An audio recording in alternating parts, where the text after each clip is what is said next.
Excellent. Conner Habib, it's wonderful to have you here as part of the Gothic Book Club author Q&A, the very first time we've done this, and I'm greatly appreciative of both your time and your presence today. Thank you. I'm very happy to do this with you. This is the first actual book club Q&A thing I've done, even though the book came out years ago. I've done interviews and stuff like that, but plenty of those. But the reason why I agreed to do this for your book club is because I learned about a lot of cool books from you, and that's actually how I eventually ended up talking with you, is because I was like, who's this dude that's recommending these cool books that I've never heard of? So I know your book club must have really great members too, and who are kind of in the same boat as me, really excited to hear about new stuff from you. So yeah, that's so complimentary, and thank you so much. That genuinely means a great deal. I really feel that through the book club and through Bookstagram or Book Talk or whatever the case may be, it's been a wonderful way to genuinely connect with really interesting readers, and it's no slight on any of the other paths that people take, searching for books online. But I do feel that there are sort of some authors or genres that are, they've got a lot of representation, they've got a lot of people talking about them, and that's super. I'm really glad to see anyone reading anything. But there's still fringes of us out there, who are looking for something a little bit different. And I know through my travels as well, in those communities, I've been exposed to stuff that I otherwise wouldn't have been, which has been wonderful. But it was a couple of years ago when your Ulysses series went live, that I first sort of started to become very familiar with the work that you did. And just for those who don't know, Conner ran a fantastic series a couple of years ago, about 4 or 5, maybe a little longer, called Ulysses for the Rest of Us.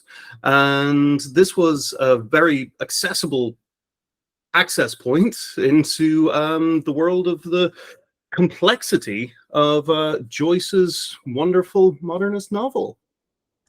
Yeah, I did that, I think 4 years ago, and then 3 years ago. I did it 2 years in a row for the Museum of Literature here in Ireland, but I also did it just on my own maybe 8 years ago. I just ran an online course, which I think I might do again this year, actually, because I might still do it again with Molly, but I just frankly it got paid more when I did it on my own. So it was because the ticket sales just went to me, instead of getting paid by the museum and paid by essentially the state of Ireland, So yeah, I might do it again, and I love it. I mean, that's my favorite novel, and it's definitely, my friend Barry Taylor said this thing if I had a Bible, it'd be Ulysses. Now, I mean, I would say that it, for me, has almost kind of sacred dimension to it, because it's just so layered and amazing that I love it. It's definitely the desert island book, That's so wonderful. And as a result of that, and as a result of your social media presence through the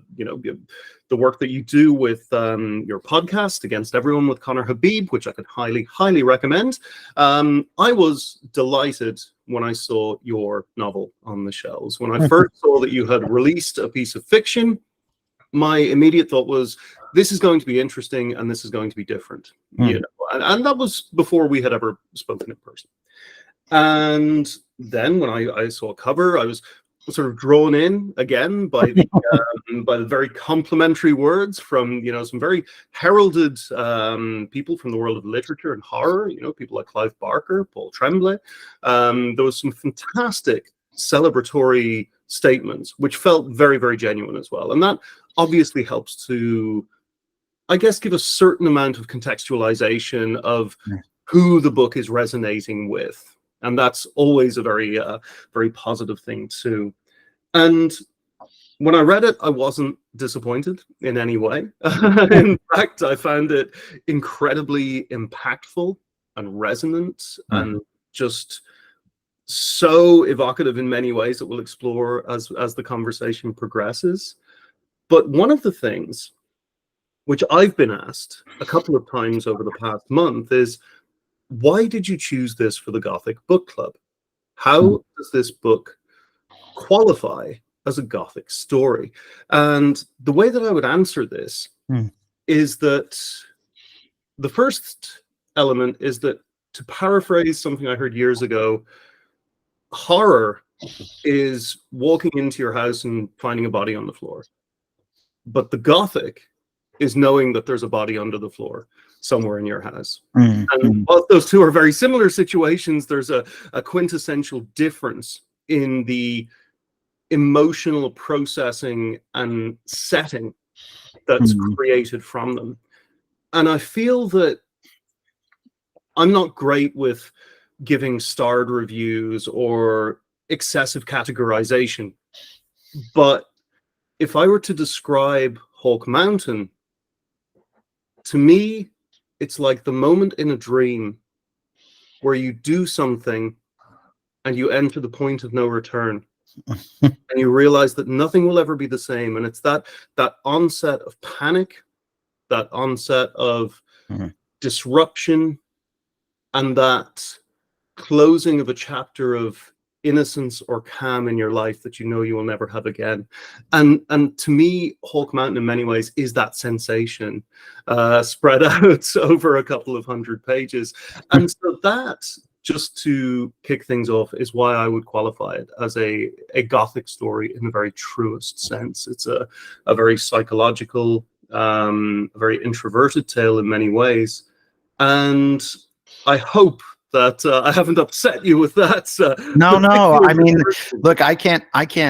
So the people ask that, I can't answer that particular question of why Colin picked it. But I mean, I can say, there's probably, there is like a specific definition of, or at least combating definitions according to people who do comparative literature and literary studies and all that about what Gothic literature is.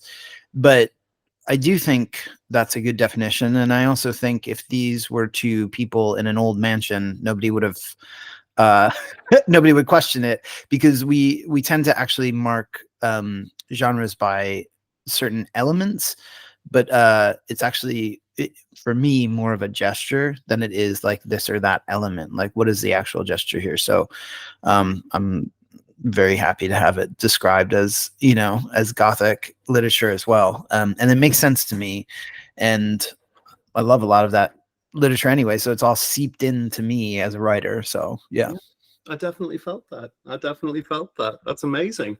Okay, well, we've had a really participatory month with everyone from the Gothic Book Club who've been sending in their questions, theories, and therapist bills for you. And so let's explore some of them. You think your bills are high after reading the book? Imagine writing it. Yeah. Oh my God. Okay, well, on that note, one of the first questions that we have from Christine Marie Spellman is, can you share what life experiences, if any, inspired the story? Yeah, that's one that I've actually been asked a few times, and I understand why. So I understand like that the book would inspire that question, but not really that many, to be honest.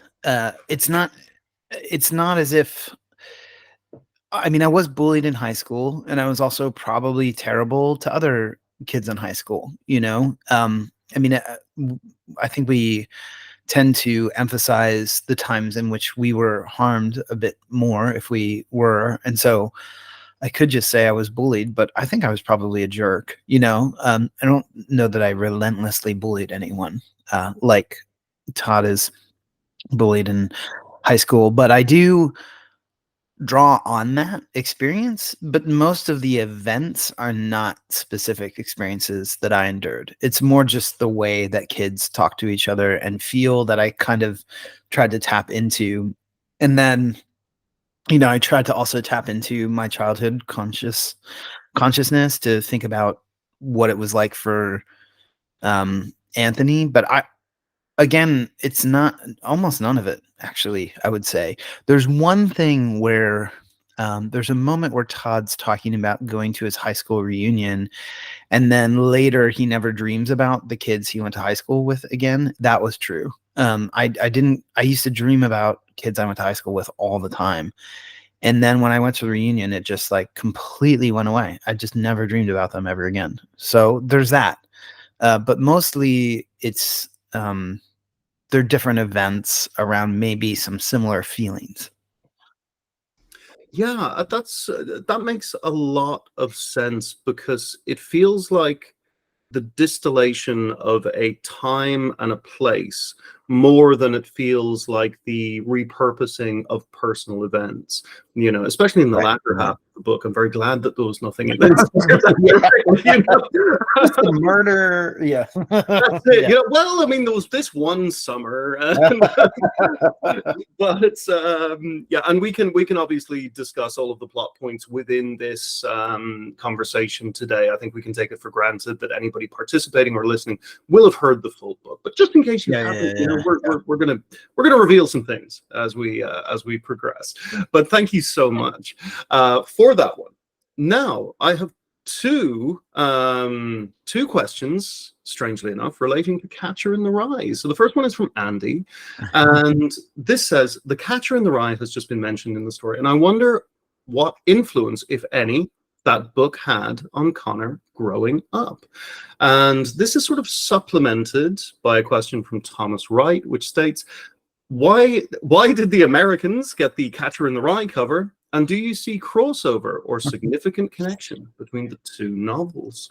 So we have influence, crossover, connection, and the cover with regard to that one. Yeah. So, okay. So actually, there's another bit that might be sort of based on my life, but again, these aren't like significant events that I'm drawing. But I mean, I was obsessed with Catching the Rye when I was a kid. I think, but mostly just because it has all this homoerotic like feeling to it, and a lot of books that we read in high school did. But it's more generally about books that we read in high school in America at that time. So even though Catcher in the Rye is in it, a separate piece gets way more airtime.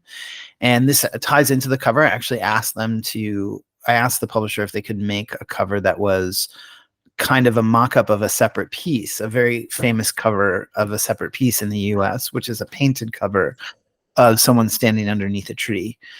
I hope that maybe in future editions that will happen. But I think that probably gave them the idea to do the Catcher in the Rye cover, because Catcher is also mentioned in there, and there aren't really any covers that look like that right now. And I thought that was really brilliant of them. They gave me a bunch of choices, and I liked the other ones, but this one, as soon as I saw it, I just thought, oh, that's it. Because a lot of those what we would almost call young adult or like high school novels now, which were for adults when they came out, Lord of the Flies, Catch in the Rye, Separate Piece, and so on and so forth, those were really, for me, they're horror novels in a way. They have all these horror elements to them. They have these really terrifying moments in them. And it just was interesting to me that was part of what I grew up with. So I'm really mulling over that. So that's really the Catcher in the Rye connection. It's more a much more broad connection to all those books. Of course, there's the funny thing about Catcher in the Rye, which it seems to inspire murders. So it has its own sort of weird place in history. But then if you read a separate piece, which is, I think, much less, well, it's definitely much less famous, but when I was growing up, it seemed like everybody had read this book. That's a completely bizarre book, which is why I quote it much more at length in the novel. And there's probably more parallels to the characters in that book than Catcher in the Rye. But yeah. That's great. Thank you so much. And just from myself, aside from Catcher in the Rye, when you're writing, how do you separate or filter out the voices and influences that have inspired you throughout your reading history, to keep distance with something that you're creating whilst trying to convey your own individual voice? Oh yeah, I don't try to distance myself at all. Like I just let it I just figured that I'm a prism, and that, the light will come in and be refracted differently depending on which way I'm turning that day as I sit down and write. So I don't ever really try to restrict or restrain any of it. So I wouldn't try to do that. Now, I think that's probably bad advice for a lot of writers, who, when you read something, I think it was Stephen King talking about Harlan Ellison. He's like, when I read Harlan Ellison, I write like Harlan Ellison. Like, it's impossible to not try to write like him. And that is true. You can really end up mimicking the style of writers that you like, especially if you have one that you truly love. But over time, I think it just kind of naturally blends itself into who you are and comes out through who you are. So maybe a beginning writer, I would give some advice on how to deal with that. But me as a writer, I don't try to distance myself from it at all. I just let it come through. That's really interesting to know. Thank you so much. And from Rebecca, who runs Word Count, can you talk about how you arrived at the structure for the first part versus parts 2 through 6? I found that so refreshing. Thank you, Rebecca. Yeah, I mean, I'm obsessed with time, like in general. I think about it as part of the challenges that we face today. Are a lot of them have to do with time and growing to a new sort of awareness of what time is in our lives and how we experience it. And I think a lot of the things that are really difficult for us to face in the world right now are a result of a sort of similar theme, which is dealing with these new experiences of time. I'm not going to go into that right now. That's more of like a thing I would talk about on my podcast, but I will say that that's part of the flipping back and forth from time in the first section, where the stuff that happens in the past is in present tense, and the stuff that happens in the present is in past tense. And there's a moment when Todd's running up the stairs from the basement to go get Anthony, where they finally collapse into each other.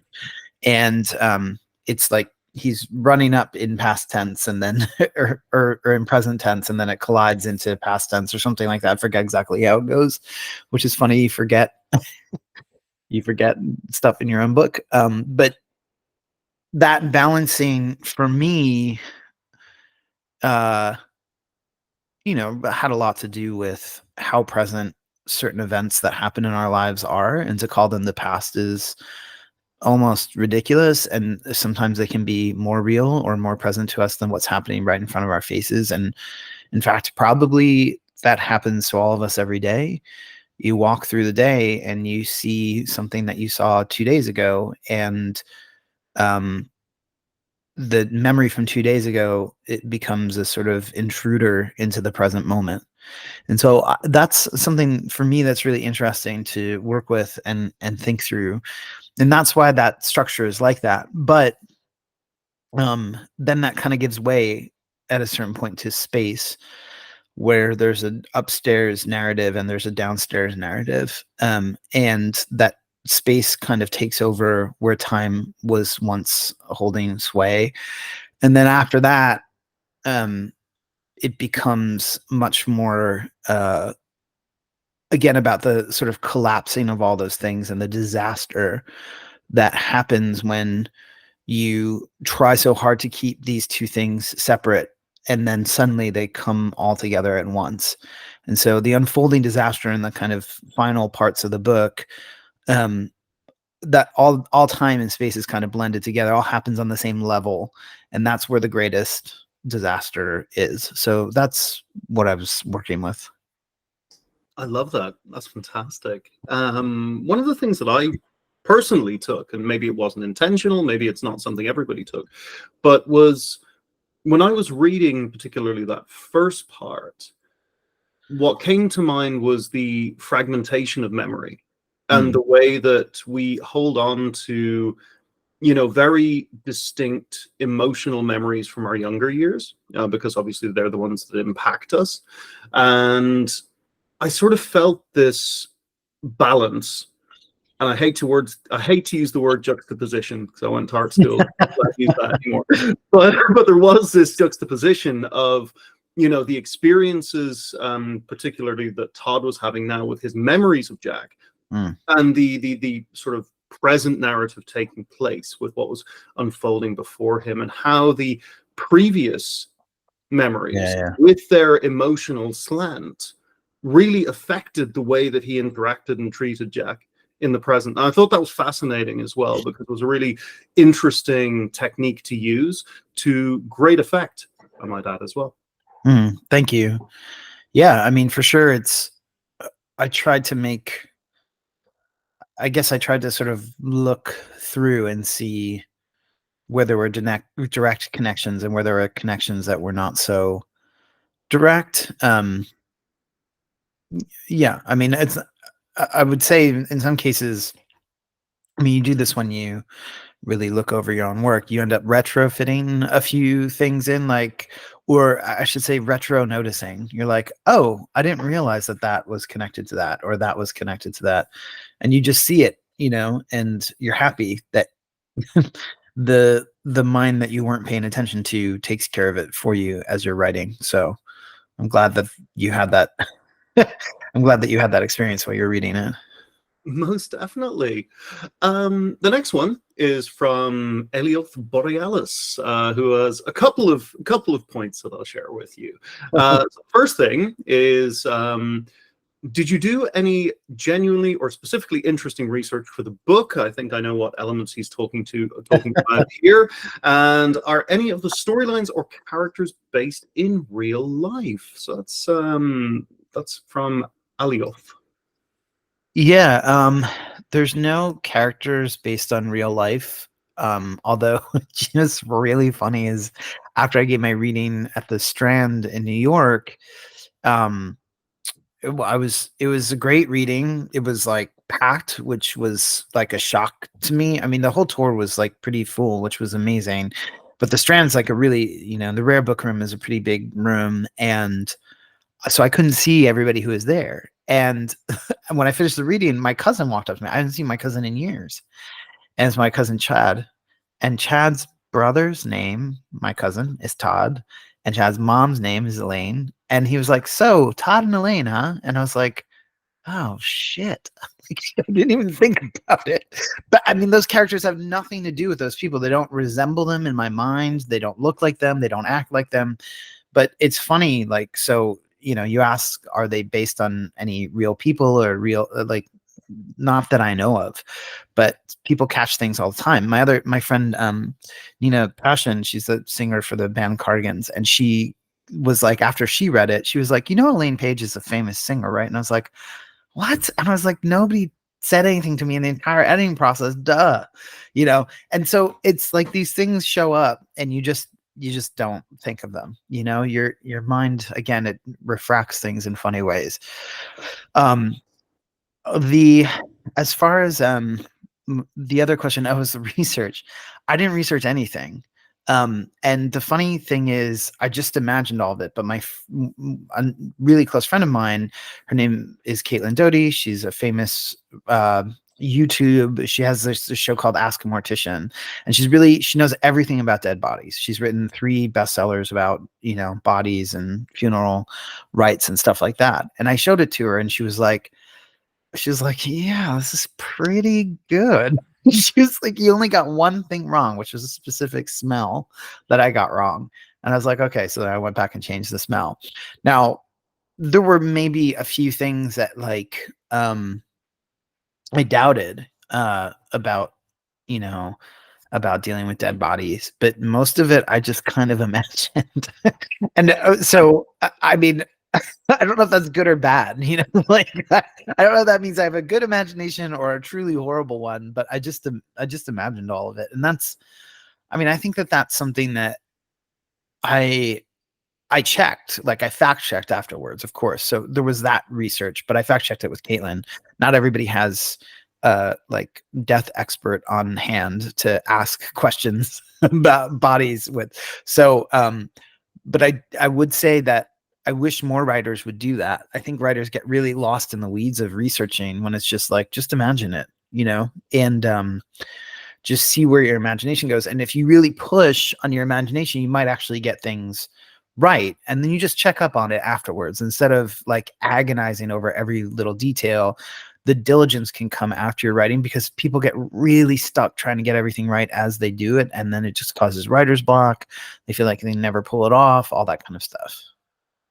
100%. It's so refreshing to hear that as well. Like, just write the thing, you know? Yeah. And yeah, if anyone's curious to find out more about Caitlin's work as well, she was a guest on Connor's podcast recently, and it was a fantastic episode, so I can highly recommend that as well. Okay, so one of the things that we didn't mention so far, and quite a few people did the audiobook edition as part of the Gothic Book Club as well, which you narrate yourself. And I had both a statement and a question from very active book club member, neurotic bibliophile, who says his narration is fantastic and his voice totally matches Todd and the situation, which is freaky if you think about it. But the question is, for your first novel, you came out of the gate with a character that for the most part everyone hated, and I'm curious as to why you would do that.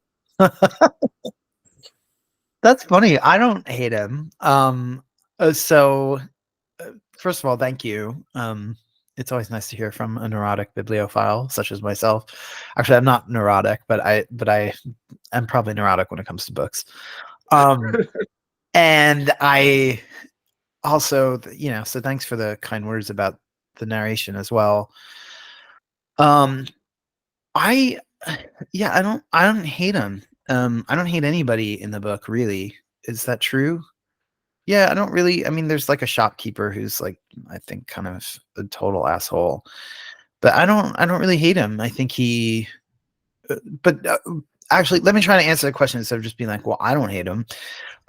Why did I start, writing with a fiction with a protagonist who's difficult?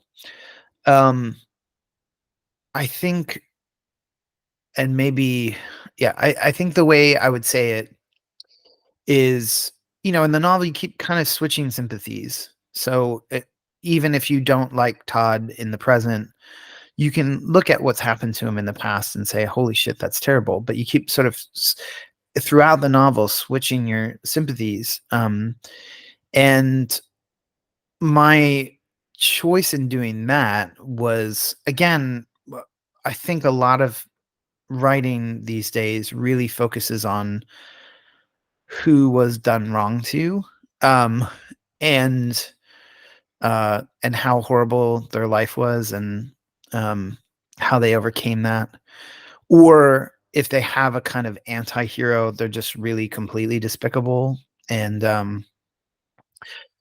for me, I wanted to make sure that nobody was left unaccountable, and that also nobody is left unforgiven. Because, I mean, we have to really be honest about how we treat other people, as well as how we were ourselves treated. And I think that leads to a real kind of like healing between people, if you're able to look at yourself instead of just looking out into the world, and also you're able to look at the world instead of just blaming yourself for everything. And I think ultimately, I think I don't end up in a place where I think Todd's like done the best things with his life, for sure. But the picture is really, I hope the fuller picture is, shows something past that, and does something within the reader that actually is beyond that, where it's like, oh, that was horrible. Oh, he's horrible. Oh, that was horrible what happened. Kind of back and forth until, it just picks up the pace, and there's kind of nowhere for him to go anymore. Yeah. No, most definitely.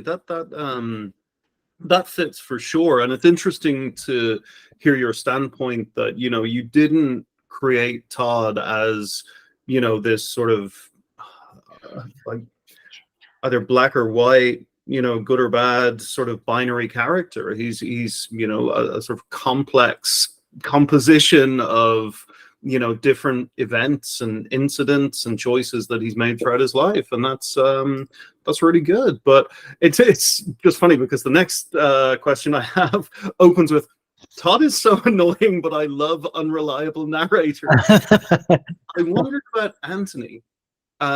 It's been a long time since my sons were 6, but at times Anthony seemed a lot younger and then a lot older. Was this to show the effect of what he had witnessed and was experiencing? And that's from Andy Cochran. Thank you, Andy, for that. Yeah, for sure. I mean, it really there's the one chapter that's his interior life, and that is, I think, me trying to express that, that back and forth between, because kids when they experience terrible things, sometimes they'll say it, sometimes they'll be able to articulate it, but mostly it's something that happens within them that they end up expressing in different ways, including verbally, but verbally in ways that don't always make sense, or that make sense but don't seem to translate directly from the experiences that they've had or what they've seen. I mean, the classic example of that everybody would see on like a TV show or something is like, and that happens in life too, but is, a young kid will see something terrible and then just shut down for like years and become mute or whatever, right? So if you didn't know that kid had seen something terrible, you'd just be like, what's going on? Because the way that kids express things are not always, it's not always evident what they're trying to express. So yeah, I mean, it definitely is, there is like a contrast, but I also think there's also the chapter of his interiority kind of goes to show a little bit about how those things bubble up and swirl around and then express themselves in kids. That's great. Thank you so much for sharing. And with regards to the sexuality in the novel, I have a question from Ethan, who says, was it a conscious decision to feature various characters struggling with their sexuality? And was there ever an idea to feature a character that was happily out?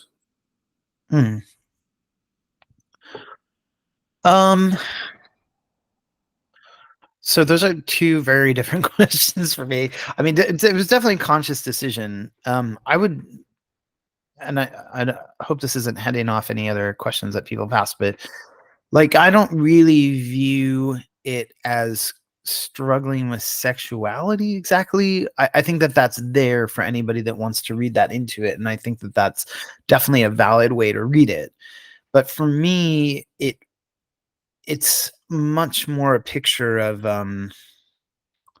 well, it is a picture of struggling with sexuality, but not any particular kind of sexuality. Everybody's struggling with their sexuality in the book, everybody, and as we all are. Now, certain people struggle with their sexuality more, obviously, because of the ways certain expressions of sexuality are regulated, oppressed, growled, marginalized, stigmatized, all that kind of stuff. But I would say that there's a relationship between Todd and Jack that's very specific to them, and that to sort of extrapolate the full struggle with a certain form of sexuality isn't exactly what I was, thinking of when I wrote. I was thinking more about who they were to each other and what was happening with them and how specific that relationship was. Now, and I only say all that because the next question is like, well, is there like what about having like a happy gay person, basically? It's like the question, And I think, there's this character named Sakir, and I think that he is kind of happy. I don't think he's open, but that doesn't mean that he's unhappy. And I think that we should, that's not me advocating for people being in the closet, but just to say that the happiness might not have quite as direct a correlation to the openness. And who's unhappy are the people that are around him that are judging him and forcing a kind of secrecy. But then also some of the silence around it probably goes around him, noticing those things in his life. but even the sort of secret liaison he has, that we come across in the book, I wouldn't say that that's a sign of unhappiness or anything either. But I know what you mean. It's like you don't have a person who's just like kind of really just sort of enjoying their lives, in the way that we would expect. Um, all I will say is that I actually don't experience most people as having that in no matter what their sexuality is. I find most people, when it comes to sexual expression and desire, are struggling in some way. And again, that doesn't, I'm not trying to equate all of them or say that it's everybody's equal in their own suffering. But even people who are sort of out and proud and all that kind of stuff, I think there's still a lot of internal things that are going on that are being waded through and contended with.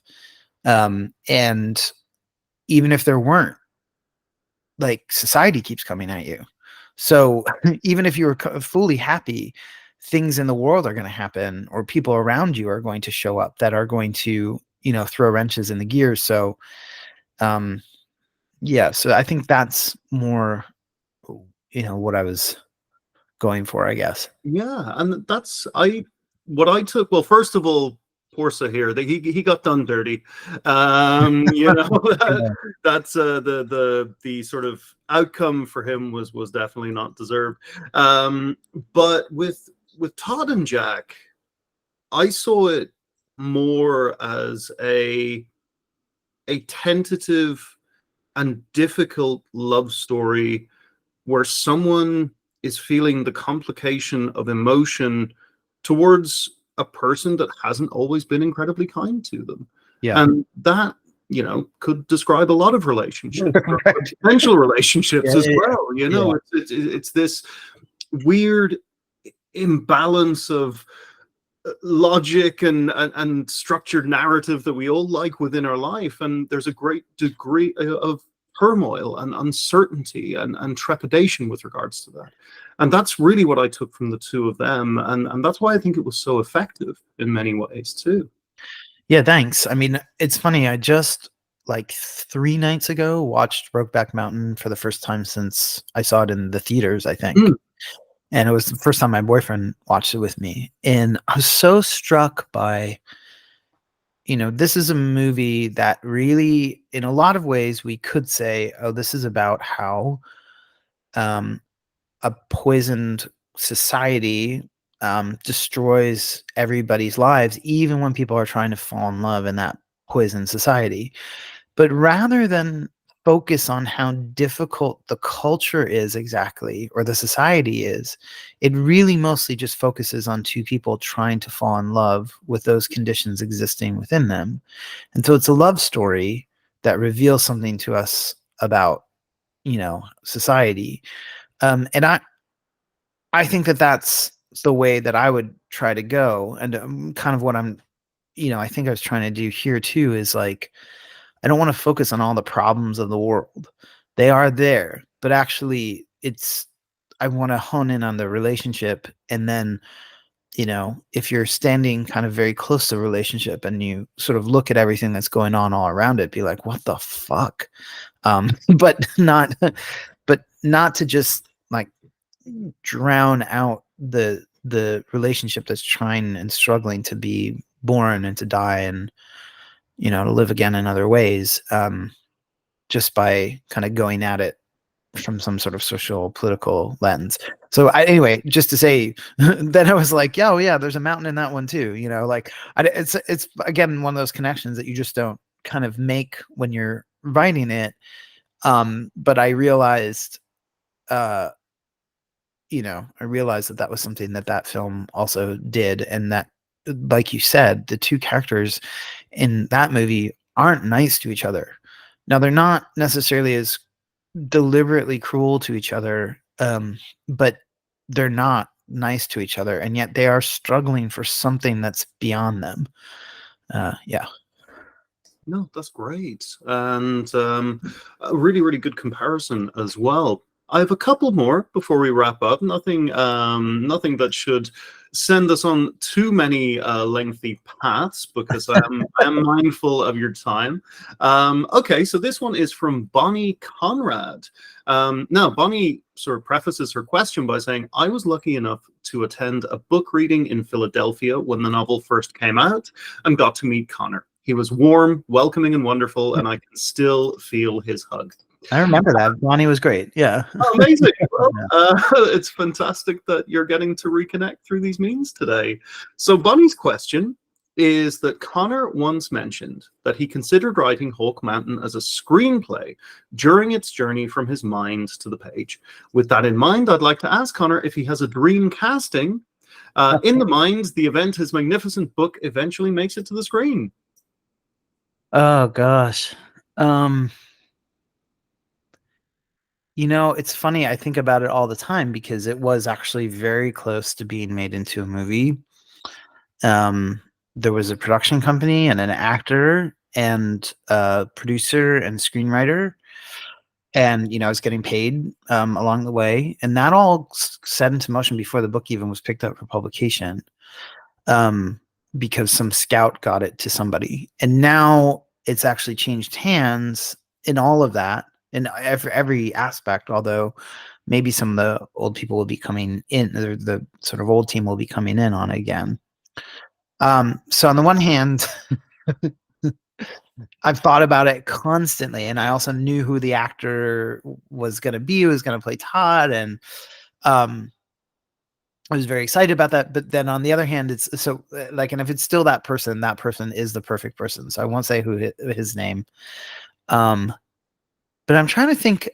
I had someone in mind that I was like, oh, he would be great as Todd. But now I can't remember. My boyfriend and I are constantly talking about it. But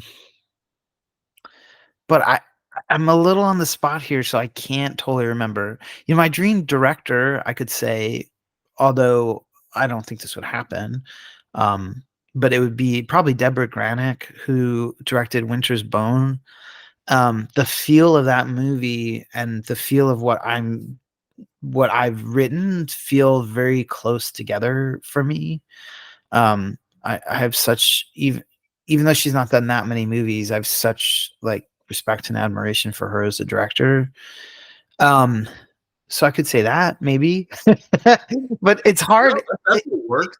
Yeah. I mean, it's like I've thought about these things a million times, but now trying to remember the actors' names when you've just brought it up, I'm like, oh wait, but if I think about it before the end of our conversation here, I'll say, please do. But I think giving a dream director is just as applicable, because that creates a certain sense of mood and a certain sense of understanding as to how you would visualize the piece. And I think that the Winter's Bone connection is a great one. So yeah, that definitely works. Okay, so last one or two now. Mikey Mouth says, have you ever considered writing a sequel? So many questions after reading. Loved the book. Thank you.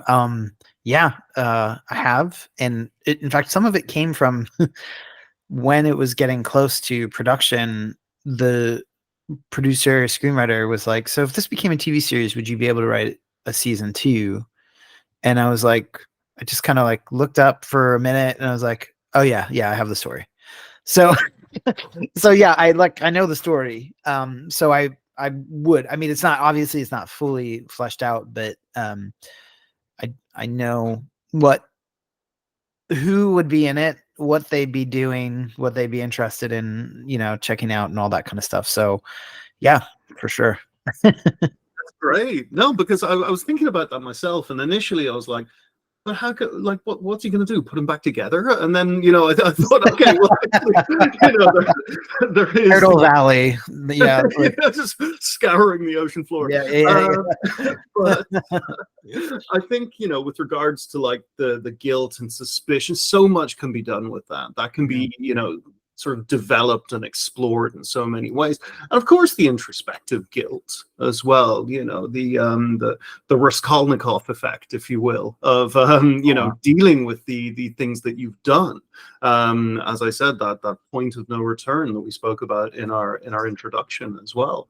And okay, I got 2 or 3 questions on this, and I'm going to put it to you, but I also want to say that do not feel obliged to answer it.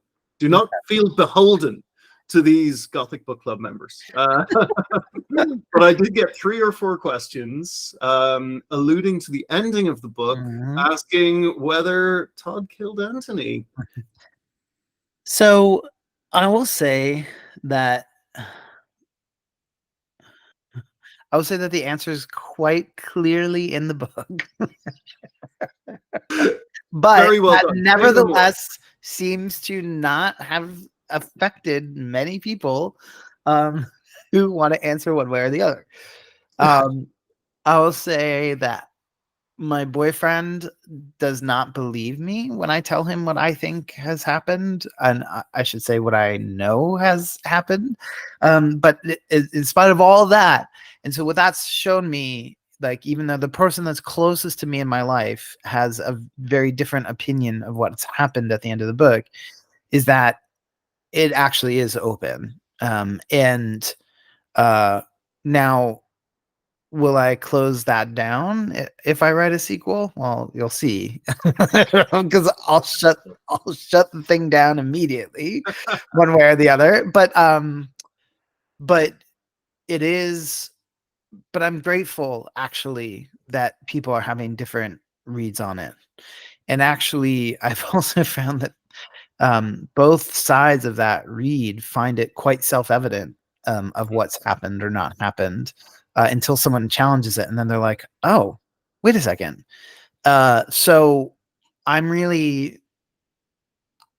love that. But I just want to stress, I did not intend that at all. I did not intend for ambiguity. So it's really interesting. Like, that's really fascinating to me that there's ambiguity there anyway. Love it. Yeah. It's so good. Conner, this has been amazing. Really, really enjoyable. We had a couple of questions that sort of duplicated themes, so I do apologize if I didn't get to your question specifically, but I do feel that we covered a lot of the main topics and areas that you wrote in or messaged about. Once again, thank you very much to everyone who participated. Black Arachnia 13 sent in a comment which I loved. It was just descriptive dismemberment, the anger and betrayal I felt with the main character, the concern for the child. This book had everything, and I have to agree, it really was all that and a bag of teeth. So I have to say, Conner, thank you so much for this. For anyone who's watching, do please check out the podcast Against Everyone with Conner Habib. And as you may have noticed, Conner gives very, very good writing advice and is known to run the occasional course from time to time as well. You can find out all the details on his Patreon or through his social media channels. So thank you very much indeed, Conner Habib, as part of the Gothic Book Club today. All right, thanks a lot, Colin. Thank you, everybody, so much for reading the book. I mean, what a great thing that you read it and that you're connecting with me about it and others. Thank you so much. Love it. Thanks again.